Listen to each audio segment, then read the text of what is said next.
কণ্ঠ সর্বদা সত্যের পথে। রাতের অন্ধকারে মন্দিরে চুরি ঘিরে চাঞ্চল্য ছড়ালো বীরভূমের রামপুরহাটের পৌরসভার ৫ নম্বর ওয়ার্ডের হাটতলার জটাধারী মন্দিরে। জানা যায় গতকাল শুক্রবার রাতের গাছের উপর দিয়ে সেই মন্দিরে প্রবেশ করে একজন দুষ্কৃতী। মন্দিরের ক্যাশবাক্স সহ রাম সীতা লক্ষ্মণের মুকুট ভেঙে তছনছ করে যায় ওই দুষ্কৃতী।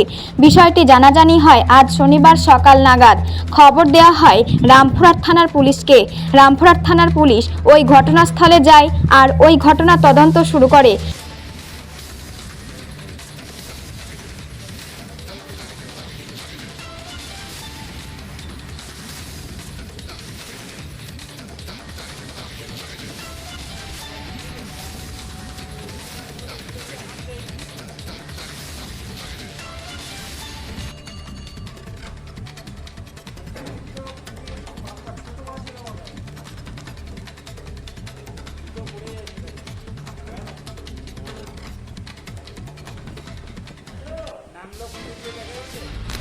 মন্দিরে পাঠিয়ে নেব রাত থেকে মন্দিরে পাঠিয়ে নিলাম।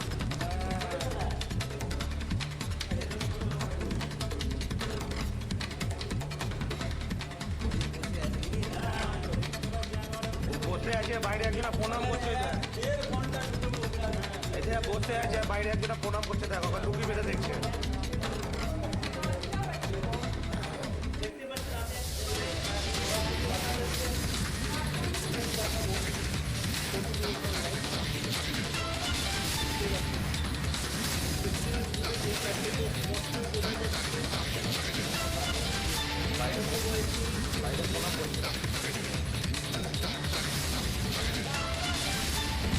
বাইরে লোকে প্রণাম করছে আর ভিতরে টুকি বেঁধে দেখছে।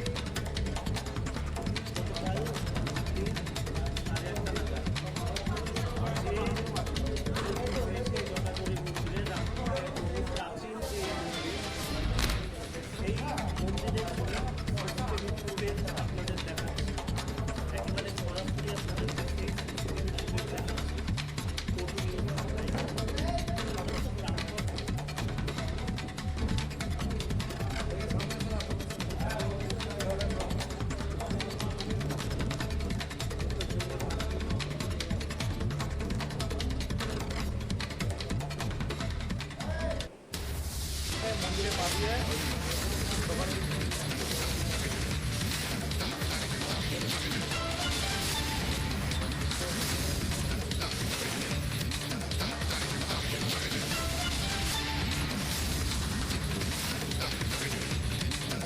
এই ঘটনার প্রসঙ্গে আজ শনিবার সকালে 12টা নাগাদ মন্দিরের এক সদস্য কি বলছেন শুনুন। ঘটনা ঘটেছিল? ঘটনা হচ্ছে আমাদের মন্দিরে কোনোদিনই চুরি যায়নি। তো কাল 9:30 নাগাদ আমাদের মন্দিরের ছাদে চেপে ছাদ থেকে সে নামে, আমাদের গাছ আছে বটবৃক্ষর গায়ে গায়ে সে নেমে বাবার মন্দিরে ওখানে নেমে আমাদের ক্যাশ বাক্স মোটামুটি 1 ঘন্টা ধরে ও আমাদের ঠাকুর ঘরে আমাদের রান্নাঘরে গিয়ে বাক্সটা থেকে পয়সা কড়ি যা ছিল নিয়ে নিয়েছে। তারপরে রাম সীতা লক্ষ্মণের মূর্তি আমাদের, তাতে আমাদের সোনার মুকুট মানে সোনার জল চাপানো চাঁদের মুকুট ছিল, সেগুলোকে খুলেছে। সেগুলোকে খুলে ডাক করে ফেলে দিয়ে সে চলে যায়। মানে ওই পয়সাটা মানে ক্যাশে যা আমাদের 15-20 হাজার টাকা যেই ছিল সেটা নিয়ে চলে যায়। কটা নাগাদ কালকে মন্দির? কালকে মোটামুটি ও 9:30টায় ঢুকেছে, আমাদের সিসিটিভি ক্যামেরায় দেখেছি। 9:30টার সময় ঢুকেছে, ও পাক্কা 10:30টা পর্যন্ত এই মন্দিরে এদিক ওদিক করে বেরিয়েছে। ওর ফুটেজ পুরো আমাদের। আপনাদের কালকে মন্দির কটা নাগাদ বন্ধ করা হয়েছিল? আমাদের 9:30 9টার সময় 9:45-9টার মধ্যে আমাদের বন্ধ। আপনার নাম? আমার নাম দেবাশিস। মন্দিরে কি পদে আছে? মন্দিরের